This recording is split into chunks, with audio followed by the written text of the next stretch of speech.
ആപ്കി അദാലത്തിൽ Jamiat ഉലൈമ ഹിന്ദിന്റെ president Maulana Mehmet മദിനിയുടെ മേൽ ചുമത്തപ്പെട്ട കുറ്റാരോപണം മതത്തിന്റെ പേരിൽ അദ്ദേഹം തന്റെ കച്ചവടം നടത്തുന്നു എന്നുള്ളതാണ്. ജമിയത്ത് ഉലൈമ ഹിന്ദ് ഹലാൽ ട്രസ്റ്റ്, അത് ഹലാൽ കൗൺസിൽ ഓഫ് ഇന്ത്യ, ഇതിനാവശ്യമുള്ള സർട്ടിഫിക്കറ്റ് താങ്കൾ ഇഷ്യൂ ചെയ്യുന്നു. ഇത് വെച്ച് താങ്കൾ ധാരാളം സമ്പാദിക്കുന്നുണ്ട്, ഇതൊരു വലിയ ബിസിനസ് ആണെന്നും പറയുന്നു. അതിലെന്ത് തെറ്റാ ഉള്ളത്? ഞാൻ നിങ്ങളുടെ മുമ്പിലെല്ലാം തന്നെ പ്രസന്റ് ചെയ്യുമല്ലേ. ഇതിലെന്തോ ഒരു ടാക്സ് കിട്ടുന്നത്, എന്തോ ഒരു ചെലവുണ്ട്, എന്തോ ഒരു സർപ്ലസ് ആണുള്ളതെന്നും. ഇത് ബിസിനസ് അല്ല, ഇത് സർവീസാണ്. ഇതൊട്ടും ബിസിനസ് തന്നെയല്ല, ഇത് ശരിക്കും സർവീസാണ് സാർ. ഇതെപ്പോഴാണ് ബിസിനസ് ആവുന്നതെന്ന് വെച്ചാൽ പ്രോഫിറ്റ്, എക്സ്പെൻസ്, എല്ലാ എക്സ്പെൻസും കൂടെ എടുത്തു കഴിയുമ്പോൾ എന്തോരാണ് പ്രോഫിറ്റ് ഉള്ളതെന്ന്, എന്താണോ മിച്ചം വരുന്നത് ആ പ്രോഫിറ്റിന് വേണ്ടി ബിസിനസ് ചെയ്യത്തുള്ളൂ. അതാണ് കാര്യം. 3 വർഷത്തിൽ ഞാൻ എന്താ സംഭവിച്ചെന്നുള്ളത് നിങ്ങൾക്ക് കാണിച്ചു തന്നേക്കാം. അതുപോലെ സാർ. ഓരോ സർട്ടിഫിക്കറ്റിനും 10,000 രൂപ വാങ്ങുന്നെന്ന് കേട്ടു. ഇല്ല, അങ്ങനെയൊന്നുമല്ല. ഒരു സർട്ടിഫിക്കറ്റിന് 10,000 രൂപയൊന്നും ആവുന്നില്ല സാർ. നിങ്ങളുടെ അടുത്ത് കിട്ടിയേക്കുന്നത് തെറ്റായ ഇൻഫർമേഷൻ ആണ്. ഇത് രജിസ്ട്രേഷന് വേണ്ടി ഏതെങ്കിലും ഒരു കമ്പനിയുടെ പ്രോഡക്റ്റ് എടുത്ത് രജിസ്ട്രേഷൻ ചെയ്തിരിക്കണം. ഈ സിസ്റ്റം ചെയ്തത് ഞങ്ങളൊന്നുമല്ല. ഈ സിസ്റ്റം മുഴുവനും ഉണ്ടാക്കിയെടുത്തത് മിനിസ്ട്രി ഓഫ് ഫുഡ് പ്രോസസ്സിംഗ്, അതിൻ്റെ ഒപ്പം ഡിഫറെൻറ്റ് ഡിപ്പാർട്ട്മെൻറ്റ്സ്, ISO ആൻഡ് നമ്മൾ ഇമ്പോർട്ട് ചെയ്യുന്ന ആ കൺട്രീസിന് വേണ്ടി തന്നെ അവർക്ക് വേണ്ടി തന്നെ ചില സർട്ടിഫിക്കേഷനും പ്രൊസീജിയറും ഉണ്ടാവും. അവരുടെ കൊലാബറേഷന് വേണ്ടി നിങ്ങൾക്ക് ആവശ്യമുള്ളതും കൂടെ വെച്ച് അവരുടെ തീരുമാനം വെച്ചാണ് ഈ സിസ്റ്റം ഫൈനലാക്കുന്നത്. അതായിരുന്നു സത്യം. മറ്റൊരു കാര്യത്തിന് വ്യക്തത വേണം. ആഹാരമാണെങ്കിലും കുടിക്കുന്ന വെള്ളമാണെങ്കിലും അല്ലെങ്കിൽ മീറ്റ് ആണെങ്കിലും അതിൽ താങ്കൾക്ക് ഹറാം അല്ലെങ്കിൽ ഹലാൽ എന്ന് എഴുതാം. പക്ഷേ ടൂത്ത് പേസ്റ്റ്, സോപ്പ്, ഓയിൽ, ഇതിലൊക്കെ എങ്ങനെ ഹറാമും ഹലാലും? അതെന്താന്ന് വെച്ചാൽ ആദ്യം നിങ്ങളൊരു കാര്യം പറയണം. എൻ്റെ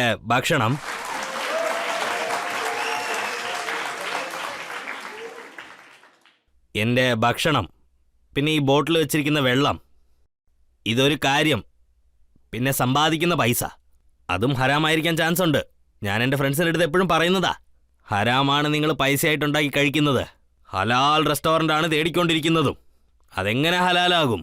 നിങ്ങൾ സമ്പാദിക്കുന്നത് തന്നെ ഹറാമായിട്ടിരിക്കുമ്പോൾ പിന്നെ കഴിക്കുന്നത് മാത്രം എങ്ങനെ ഹലാലാവുന്നത്? ഇത് ഞാൻ നിങ്ങൾക്ക് ഹലാൽ എന്താണെന്ന് മനസ്സിലാക്കി തരാൻ പറഞ്ഞതാ. കുടിവെള്ളത്തിനും ഈ സർട്ടിഫിക്കറ്റിന്റെ? അതെ, തീർച്ചയായിട്ടും വെള്ളമൊക്കെ ചെക്ക് ചെയ്തേ പറ്റൂ. കാരണം എവിടുന്നാണ്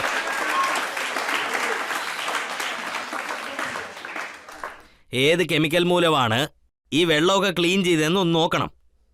ഇല്ലെങ്കിൽ ഏതിലിട്ടാണ്, ഏത് മെഷീനകത്തിട്ടാണ് ഈ വെള്ളം ക്ലീൻ ചെയ്തതെന്ന് നോക്കിയിരിക്കണം. അതായിരിക്കും കറക്റ്റ്. പിന്നെ ഈ വെള്ളം ക്ലീൻ ആണോ ഇല്ലയോ എന്നും നോക്കണം. ഒരുപക്ഷെ ക്ലീൻ ആണെങ്കിൽ അത് ഹലാൽ, ഇല്ലെങ്കിൽ അത് ഹരാം. STFന്റെ ഓഫീസേഴ്സ് അവരെന്താണ് പറയുന്നതെന്ന് വെച്ചാ, റീസെന്റ് ആയിട്ട് എടുത്ത ഹലാൽ കൗൺസിൽ ഓഫ് ഇന്ത്യയുമായി ബന്ധപ്പെട്ട കാര്യമാണ്. പ്രോഡക്ട്സ് വെരിഫിക്കേഷൻ ചെയ്യാതെ തന്നെ. ഹലാൽ കൗൺസിൽ ഓഫ് ഇന്ത്യ വേറെയാണ്, പിന്നെ ഹലാൽ ട്രസ്റ്റ് വേറെയുമാണ്. അതിനെക്കുറിച്ച് പറയൂ, നോക്കാം. അതിനെക്കുറിച്ചാണ് പറയുന്നത്. ലാബ് ടെസ്റ്റ് ചെയ്യാതെ തന്നെ അവര് സർട്ടിഫിക്കറ്റ് ഇഷ്യൂ ചെയ്യുന്നു. ആദ്യത്തെ കാര്യം എന്താന്ന് വെച്ചാൽ ഈ ഉത്തരത്തിൽ തന്നെ 2 കാര്യമുണ്ട്. ഒന്നാമത്തെ കാര്യം, അവര് പറയുന്നത് കൊണ്ട് മാത്രം ഒന്നും ആവാൻ പോകുന്നില്ല. അത് കോർട്ടിലെ കാര്യം, ജുഡീഷ്യറി നോക്കിക്കോളും. രണ്ടാമത്തെ കാര്യം എന്താണെന്ന് നോക്കിയാൽ, ഞങ്ങൾ ഹലാൽ കൗൺസിൽ ഓഫ് ഇന്ത്യ ഞാൻ റെപ്രസെന്റ് ചെയ്യുന്നില്ലല്ലോ. അത് എന്റെ റിലേറ്റഡ് അല്ല. താങ്കളെ പറ്റി അവരെന്താ പറയുന്നതെന്ന് വെച്ചാൽ, Maulana Mehmet Madani special task force മുഖേന 6 മണിക്കൂർ ഇൻവെസ്റ്റിഗേഷൻ 2 ദിവസം സംഭവിച്ചു, പിന്നെ 2 ദിവസം അതിനുശേഷവും സംഭവിച്ചു. ഞാൻ മാത്രമാണ് അങ്ങോട്ട് പോയത്, വേറെ ആരും അങ്ങോട്ട് വന്നു പോലും ഇല്ല. സുപ്രീം കോർട്ടിൽ നിന്ന് പ്രൊട്ടക്ഷൻ കിട്ടി, എനിക്കും കിട്ടി. പിന്നെ ഞാൻ അങ്ങോട്ട് പോയിരുന്നു. ഞാൻ അവിടെ പോയി തീർച്ചയായിട്ടും ചോദ്യങ്ങൾ ചോദിക്കും. പിന്നെ ഞാൻ താങ്കളോട് എന്ത് ചോദിച്ചു? താങ്കൾ അതിന് എന്ത് ഉത്തരം? നിങ്ങളുടെ അടുത്ത് എന്താണോ പറഞ്ഞത് അത് തന്നെയാ. ഒരുപക്ഷെ വെള്ളം ശുദ്ധമായിട്ടില്ലെങ്കിൽ, അഴുക്കായ വെള്ളമാണെങ്കിൽ നിങ്ങൾ മെഷീനിലിട്ട് അത് ശുദ്ധമാക്കി എടുക്കുന്നു. അതൊരു അഴുക്കായ സ്ഥലത്തു നിന്നാണ് റിസോഴ്സ് ചെയ്ത് എടുക്കുന്നതും അതിനായിട്ടുള്ള സോഴ്സും അങ്ങനെ അഴുക്കായിട്ടാണ് കിടക്കുന്നത്. പിന്നെ എങ്ങനെ ഹലാലാവും? ഹലാലിനുള്ള അർത്ഥം മറ്റേ അറക്കുന്നത് മാത്രമല്ല, അത് തെറ്റായ ഒരു മനസ്ഥിതിയാണ് സാർ. ഇത്രയും നാൾ ഞങ്ങളത് വെട്ടുന്നതിന് മാത്രമാണെന്ന് കരുതി. ഹലാൽ വേറെയാണ്, ജഡ്ക വേറെയാണെന്ന് ഇപ്പോഴാണ് മനസ്സിലായത്. വളരെ സിമ്പിളായ വ്യത്യാസമാണ് സാർ, വളരെ ചെറിയ പാർട്ടാ. അങ്ങനെയാണെങ്കിൽ ടൂത്ത് പേസ്റ്റിൽ ജഡ്ക ഹലാൽ എങ്ങനെ?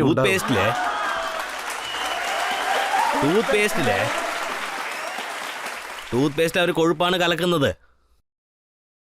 അതിൽ ചില കാര്യങ്ങളൊക്കെ ഉപയോഗിക്കുന്നുണ്ട്. ഞാൻ വെജിറ്റേറിയൻസിന് വേണ്ടിയാണ് സംസാരിക്കുന്നത്. അതിൽ ചേർക്കുന്ന കാര്യങ്ങളൊക്കെ ജലറ്റീനയിലെ അനിമൽസിന്റെ ബോൺസ് ഉപയോഗിച്ചാണ് ഇതൊക്കെ ചെയ്യുന്നത്. അങ്ങനെയാണെങ്കിൽ അത് ശരിയായിട്ടുള്ള കാര്യമല്ലല്ലോ. അത് നമ്മുടെ വായ്ക്കകത്തിട്ട് യൂസ് ചെയ്യുന്നു, അതെങ്ങനെയാണ് ശരിയാവുന്നത്? എന്ത്? വെള്ളവുമാണ് നമ്മൾ കുടിക്കുന്നത്, പിന്നെ അതിലും ഇതുപോലെ തന്നെ വെളിച്ചെണ്ണയിൽ ഈ പ്രോസസ്സ് തന്നെയല്ല. അതായത് ഒരു അനിമലിന്റെ കൊഴുപ്പ് അവർ കലർത്തുവാന്ന് വെച്ചോളൂ. അപ്പൊ അതിലും നമ്മള് താങ്കളുടെ ഇല്ലല്ലേ, ഇത് നിങ്ങൾ മനസ്സിലാക്കണം. ഇത് ഞങ്ങളുടെ കണ്ടീഷൻസ് മാത്രമല്ല, ഞങ്ങൾ മാത്രം പറഞ്ഞതൊന്നും അല്ല. ഇത് ഇമ്പോർട്ടിംഗ് കൺട്രിയുടെ കണ്ടീഷൻസ് ആണ്.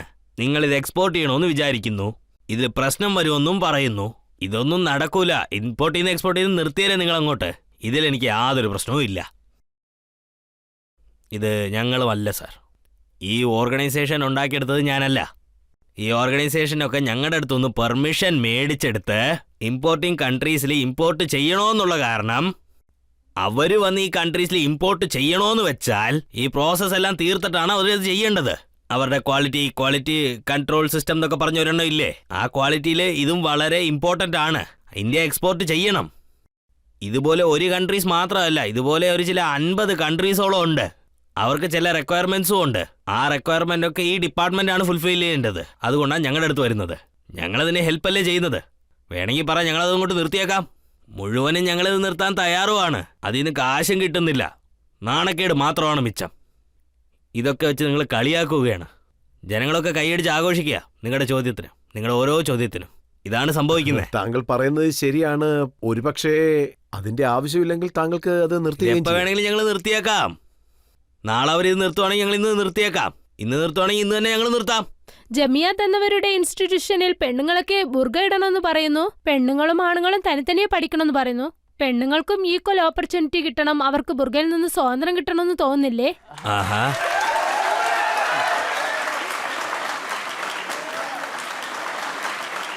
നിങ്ങൾ ചോദിച്ചത് വളരെ വാലിഡ് ആയിട്ടുള്ള ഒരു ക്വസ്റ്റ്യൻ ആണ്. അതിലൊരു തെറ്റുമില്ല, ശരിയായ ക്വസ്റ്റ്യനാ. ഒരു കാര്യം എന്താന്ന് വെച്ചാൽ, ബുർക്കയിൽ നിന്ന് നിങ്ങൾക്ക് സ്വാതന്ത്ര്യം കിട്ടണമെന്നാണ് പറയുന്നത്. ഇതാണ് നിങ്ങളുടെ ചോദ്യം.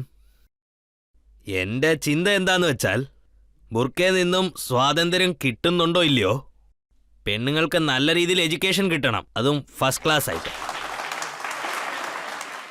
അതായത് ഒരു പെണ്ണ് ബുർക്ക ഇട്ടില്ലെന്ന് വെച്ചോളൂ. ഇപ്പോൾ എക്സാമ്പിൾ നിങ്ങളെ തന്നെ എടുത്തോളൂ. നിങ്ങൾക്ക് പഠിക്കാനായിട്ടുള്ള ഓപ്പർച്യൂണിറ്റീസും കിട്ടണം, അതിനേറ്റൊരു എൻവിറോൺമെൻറ്റ് നിങ്ങൾക്ക് അതിനേറ്റ പോലെ കിട്ടിയിരിക്കണം. ഇപ്പം നിങ്ങൾ തന്നെ ഹിജാബ് ഇട്ടിട്ടുണ്ട്. ആ ഹിജാബ് നിങ്ങൾ ഇടുന്നത് കൊണ്ട് നിങ്ങൾക്ക് തന്നെ നല്ലൊരു സേഫ് ഫീലിംഗ് ആകത്തില്ലേ? അങ്ങനെയല്ലേ? അപ്പം നിങ്ങൾ അത്ര നല്ല രീതിയിൽ ഫീൽ ചെയ്യുവാണെങ്കിൽ, ഇപ്പം നിങ്ങൾ ഹിജാബ് ഇട്ടത് കൊണ്ട് നിങ്ങൾക്ക് പഠിക്കാനായിട്ടുള്ള ഓപ്പർച്യൂണിറ്റീസ് കിട്ടുന്നില്ലെന്ന് വെച്ചാൽ, ഇങ്ങനൊരു അവസ്ഥയുള്ളപ്പോൾ ഇതാണോ നല്ല കാര്യം, അല്ല അതാണോ നല്ല കാര്യം? ഞങ്ങളുടെ ആവശ്യം എന്താന്ന് വെച്ചാൽ, നിങ്ങൾ ഹിജാബ് ഇടണ്ടെന്ന് ആഗ്രഹിച്ചാൽ നിങ്ങൾക്ക് ആശംസകൾ. നിങ്ങൾ ഇവരൊക്കെ ഹിജാബ് ഇടാത്തത് കൊണ്ട്, ഇവരൊക്കെ ഇത് ഇടാത്തത് കൊണ്ട് ഇങ്ങനെ ഇവർ സേഫായിട്ട് ഇല്ലെന്നല്ല അതിൻ്റെ അർത്ഥമെന്ന്. ഇങ്ങനെയൊന്നും സംഭവിക്കാൻ പാടില്ല. എങ്ങനെയായാലും പഠിക്കാനായിട്ടുള്ള ഓപ്പർച്യൂണിറ്റീസ് കിട്ടണം. എൻ്റെ മോള്, നിങ്ങളുടെ അനിയത്തി, എൻ്റെ അനിയത്തി, അവർ നല്ല രീതിക്ക് കംഫർട്ടബിളായിട്ട് ഫീൽ ചെയ്യുന്നില്ലെന്ന് വെച്ചാൽ, പെണ്ണുങ്ങളും ആണുങ്ങളും ഉള്ള ആ ഇൻസ്റ്റിറ്റ്യൂഷനിൽ സേഫായിട്ട് അവർ ഫീൽ ചെയ്യുന്നില്ലെന്ന് വെച്ചാൽ, എനിക്കറിഞ്ഞത് വരെ എഡ്യൂക്കേഷൻ നന്നായിട്ട് കൊടുക്കണം. അതിനുവേണ്ടി പെണ്ണുങ്ങൾക്ക് മാത്രം ഒരു ഇൻസ്റ്റിറ്റ്യൂട്ട് കിട്ടണമെങ്കിൽ ഞങ്ങളത് ചെയ്യും. ചെയ്യാൻ കഴിയും ഞങ്ങൾക്ക്. ഞങ്ങൾ തീർച്ചയായിട്ടും പഠിപ്പിക്കും. പഠിക്കുന്നതുകൊണ്ട് നിങ്ങൾ ഇൻഡിപെൻഡൻ്റ് ആണെന്ന് ഒരിക്കലും പറയാൻ പാടില്ല. നിങ്ങളുടെ നിക്കാഹ് കാരണം കൊണ്ടും നിങ്ങളുടെ ഹിജാബിന്റെ കാരണം കൊണ്ടും ഇല്ലെങ്കിൽ ഈ ബുർക്ക കൊണ്ടും അല്ല. ശരിക്കും പറഞ്ഞാൽ ഇതുപോലത്തെ ഇൻസ്റ്റിറ്റ്യൂഷൻസ് ഇവിടെ കുറേ ഇരിപ്പുണ്ട്. ഇങ്ങനെ അറിയാവുന്ന കാര്യമല്ലേ. ഞങ്ങൾ എന്താ വിചാരിച്ചതെന്ന് വെച്ചാൽ, പെണ്ണുങ്ങൾക്ക് വേണ്ടി തന്നെ തനിച്ചൊരു യൂണിവേഴ്സിറ്റി തന്നെ ക്രിയേറ്റ് ആക്കണമെന്നാണ്. പെണ്ണുങ്ങൾക്കായിട്ടുള്ള തനിച്ചൊരു മെഡിക്കൽ കോളേജും വേണം. അത് വേണമല്ലോ. നമ്മുടെ കോളേജസിൽ മെഡിക്കൽ കോളേജ് ഒരുപാടുണ്ട്. അതിൽ പെണ്ണുങ്ങൾ ഇപ്പോൾ ഒരുപാട് വരുന്നുണ്ടല്ലോ. സോ ഞാൻ എന്താ പറഞ്ഞു വരുന്നതെന്ന് വെച്ചാൽ, പെണ്ണുങ്ങൾക്ക് ഉറപ്പായിട്ട് എഡ്യൂക്കേഷൻ കിട്ടിയിരിക്കണം. അതിനുവേണ്ടി തനിച്ചൊരു ഇൻസ്റ്റിറ്റ്യൂഷൻ ഉണ്ടെങ്കിലും കുഴപ്പമില്ലെന്നാ. അപ്പം എല്ലാവരുടെ ഒപ്പവും പഠിക്കുന്നതിൽ അവർ കംഫർട്ടബിൾ ആയിരുന്നെങ്കിൽ അവിടെ തന്നെ ചാൻസ് കിട്ടിയ വളരെ സന്തോഷമാണത്.